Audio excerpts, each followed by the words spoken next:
Ayan po mga pads, isang magandang araw po sa inyo. Ayan, kung napadaan ka lang at bago ka lamang dito sa aking YouTube channel, mag-subscribe ka na para makakuha ka ng idea sa pagre-repair ng mga appliances po natin sa bahay.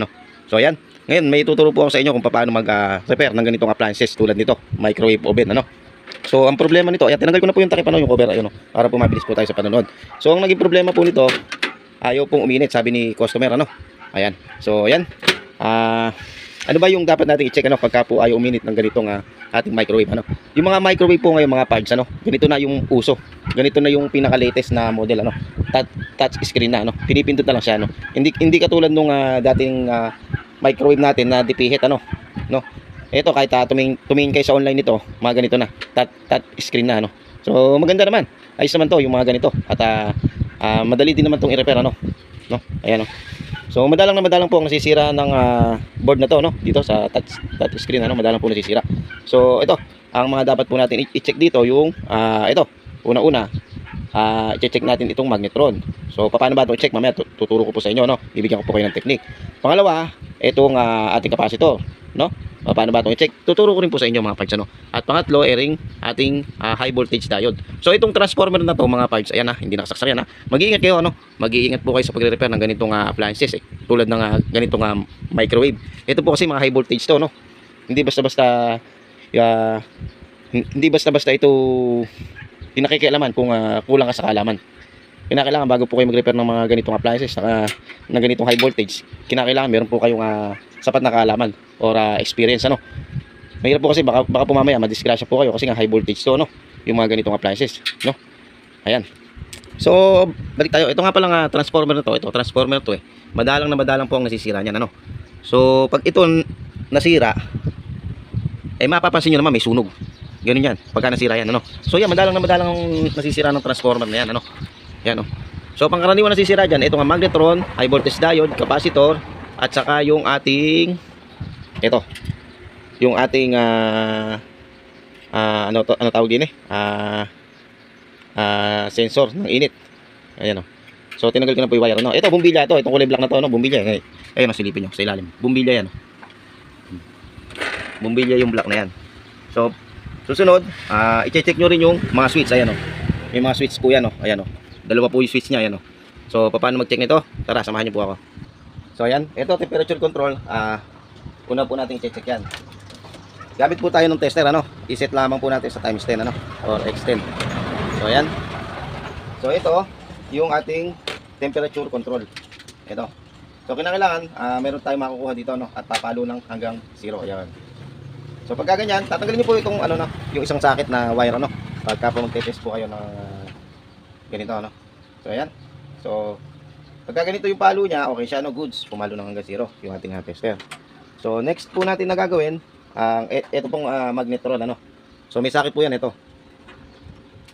So kailangan nakaalis po sa saksak yung inyong microwave bago po nyo galawin, kasi high voltage po yan, So alisin po natin yung pinakasakit, kahit magkabaliktaran po siya, okay lang, Kinakailangan po, papalo po siya ng malapit sa 0. So ayan, So kinakailangan papalo po siya ng malapit sa 0. Ayun, halos 0 na. Ayan. Pagka po ganyan, okay po yung ating magnetron, So subukan po natin i-test dito, kung may ground dito. Kinakailangan po wala po siyang palo. Ayan. Hindi po gumalaw yung ating tester, mga parts, So ikabila po natin to, Dito naman sa kabilang pin, sa kabilang socket. So ayan, hindi po pumalo yung ating tester. So pagka po kasi pumalo yan, ibig sabihin yan, grounded po yung ating magnetron, sira na po yan, So hindi pumalo, okay po yung ating nakuha, So pumalo na hanggang 0, pagdating dito sa body, wala. Baliktarin natin, pagdating dito sa body, wala. So tingnan niyo po yung sirang magnetron, ito. So ito yung sirang magnetron, tingnan niyo po, papakita ko lang po sa inyo yung sirang magnetron. So pag tinesyo po siya dito, mapapansin nyo, pumapalo din po siya hanggang 0. Pero pagka nag-test po kayo dito, makita nyo, may reading po tayong nakukuha, Pumalo po yung ating tester. Ayan, So balik po natin dito, pagbalik rin po natin. So pumalo po parehas, So kahit pagbalik rin yung tester natin, ganyan ang sistema, ayan. So ganun, Yan ang sira, yung mga ganyang palo, mga parts, So dito, wala tayong nakukuhang palo, So ayan.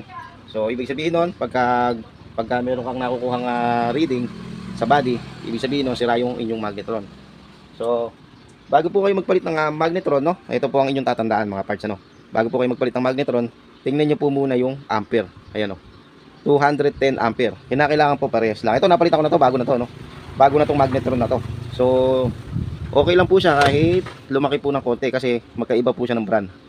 So, yung ampere, parehas lang, 210 ampere, ano? Ayan o, parehas lang, 210 ampere. So, nagkatalo siya sa size, ano, dito. Pero okay lang. So, ang problema, ginawa ko na lang ng paraan kasi yung pinakakabitan, hindi rin sumakto. So, tinalian ko na lang siya ng alambre doon. Sa kabila, tornilyo. Sa kabila, alambre. Basta maayos naman yung pagkakabit nyo. At sumakto naman yung pinakabilog niya ron. Okay na siya, gagana na siya. So, ang next naman natin gagawin, ito. Yung ating, so, ibalik muna natin to, ano.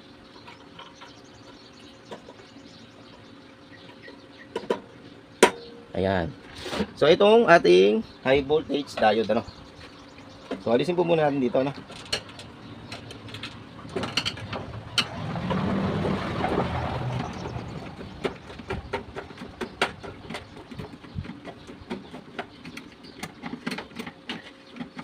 Ayan. Tanggal na po, ano.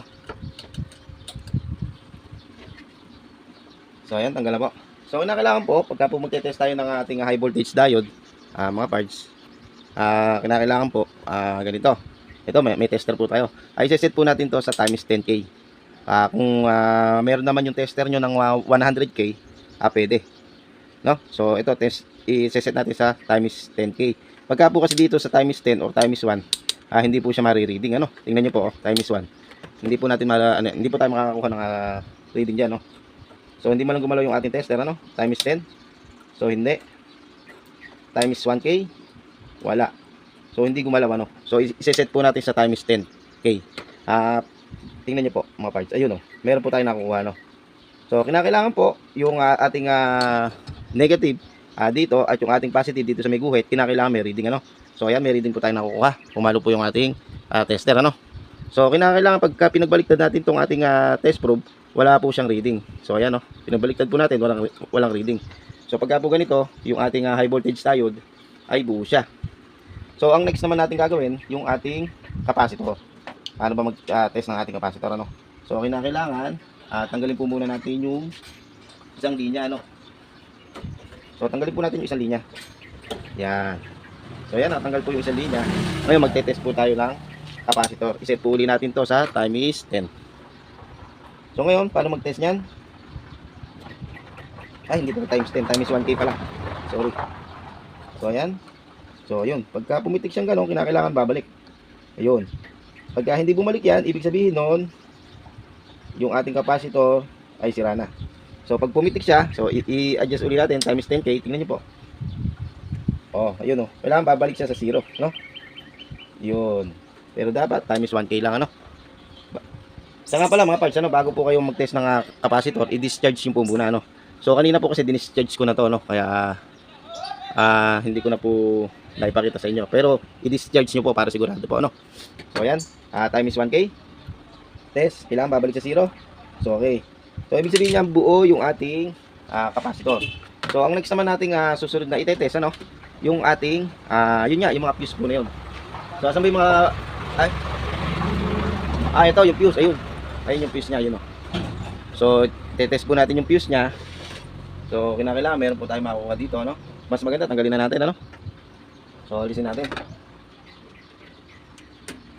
Yun. So, ito, i-check natin, ano? So, nakalagay pa rin tayo, ay ilipat natin times 10. I-times 10 natin yung ating tester, ano? Times 10, ayan. So, times 10, kinakailangan, meron tayong makukuha palon hanggang 0. So, okay, buo yung ating fuse. So, ang next, yun yung switch, ayun, no? Ito. Yung mga switch na to, no? Mga parts, ano? Ayan, no? So, paano ba mag-test ito? Kasi pagka minsan nagkakaproblema din to, eh. So, i-disconnect natin yung isang linya. Ano ganun ang gagawin nyo? I-disconnect nyo yung isang linya pagka po mag-test. Kaya lang ganitong switch.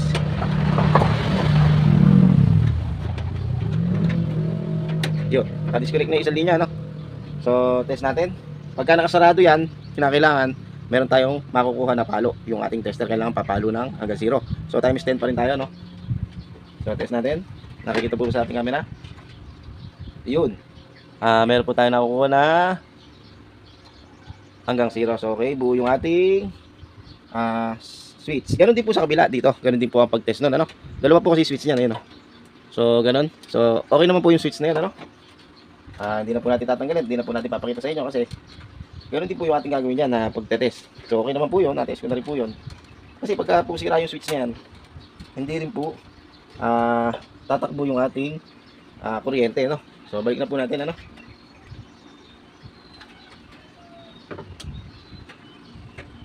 So, kung di nyo po matandaan yung mga pinagbabaklas nyo, maaari po kayong manood dito sa ating YouTube channel. Makikita nyo po yung mga wire. Ayan. So, kung halimbawa na kayo ay makakalimutin, high-tech na po yung ating mga gamit ngayon.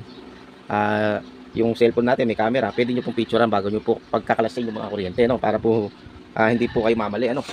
Kasi dito, pagka nagkamali po kayo ng kabit, hindi po parang makina ng motor yan, na pagka nagkamali kayong nagkamali kayo sa pyesa, may babalik nyo pa sa dati, no? So ito, pag nagkamali po kayo ng kabit, maaaring pumutok or masunog yung ating transformer or iba pang parts ng ating microwave, ano? So balik po natin ulit sa dati. So sa pagbabalik po nito, kinakailangan mga parts yung pagbabalik nyo mahigpit, ano? Lalo na tong ating capacitor. Kasi ito, pagka pumaluwag yung ating capacitor, nahayaan nyo maluwag, mag-i-spark po yan, ano? Mag-i-spark po yung body na yan. Kaya nga pumiklam, ayun, no? Kaya nga pumiklam. Para hindi po siya lumuluwag, ano.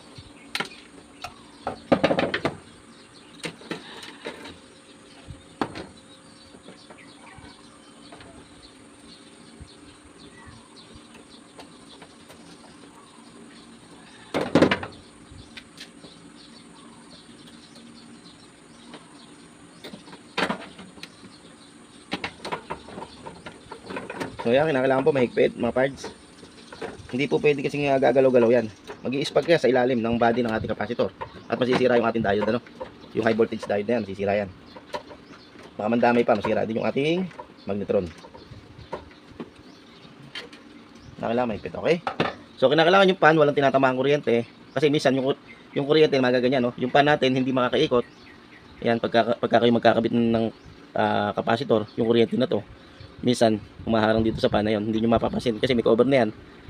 Masusunog po yung ating transformer o kaya itong ating magnetron masisira kasi hindi siya mahahanginan, ano.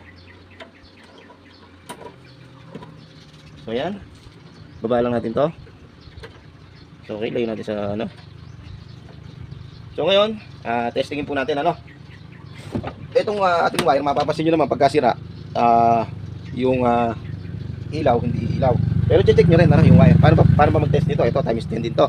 So ganyan lang, oh. So hanapin nyo lang isa linya dito. Kinakailangan merong reading ng ating tester, papalo na hanggang 0. Kabila naman, dito naman sa kabila, ito yung dulo ng ating cord. Ito, yung dulo ng ating cord. So ayan, pumalo na hanggang 0. So buo yung ating cord. So testingin po natin mga parts, ano. So siguraduhin nyo lang pong mga nakakonek na yung ating mga wire bago po natin isaksak. At huwag nyo pong sasalatin to kasi high voltage to. Kaya nga po nakalagay dito, danger, high voltage. So okay, testingin po natin. Ano na yung ating ilalagay dito. So hanap lang tayo ng pwedeng ilagay. So ito, pasensya na kayo, no? Ito, merong lata dito na may tubig. Tingnan natin kung uminit. So napalitan ko na siya ng magnetron. Ang sira niya kaya ayaw uminit itong magnetron, ano, na high voltage, ano. So okay, plug in natin. So gamit tayo ng socket. Ito. Okay. So, pinsin-pansin nyo po, meron na po siyang nakalagay dito. I-set natin sa beverage ba yun? Beverage. So, ito. So, yan. So, saka natin i-start. Ayun, oh. Pinsin-pansin nyo po, umilaw na po siya, no? At saka, umaandar na yung ating blower, ano? So, tingnan natin, ano? Ilang minutes ba? So, 1 minute sa mahigit, ano? 1 minute and 20 seconds, 19 seconds. So, hintayin natin matapos, ano? At tingnan natin, ano, kung talagang uminit, ano. So, ayan. Silipin din po natin yung ilalim. Ito, yung ilalim na yan, yung load na yan. Kung ito po ay umiikot. So, kapansin-pansin po natin na umiikot po, ano. Umiikot po yung nasa loob, ano. So, yan. Huwag nyo po sasalitin yan. High voltage po yan. So, lumayo-layo lang po kayo dyan, ano. High voltage po yung ating magnetron na yan.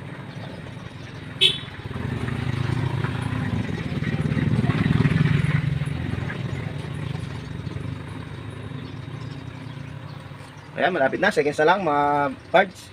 At makikita na natin kung umiinit ano.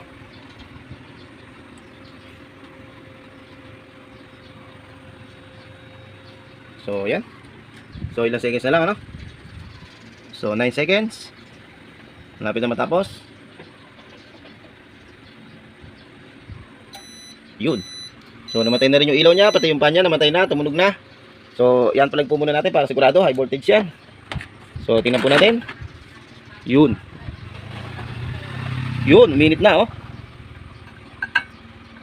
Yun, minute na. Init. Yun oh. Yun. Ayos na ayos oh. 1 minuto lang oh. Minute na. Meron ka na mahihigip na sabaw na mainit ano. Yun oh. So, pwede na. Okay na.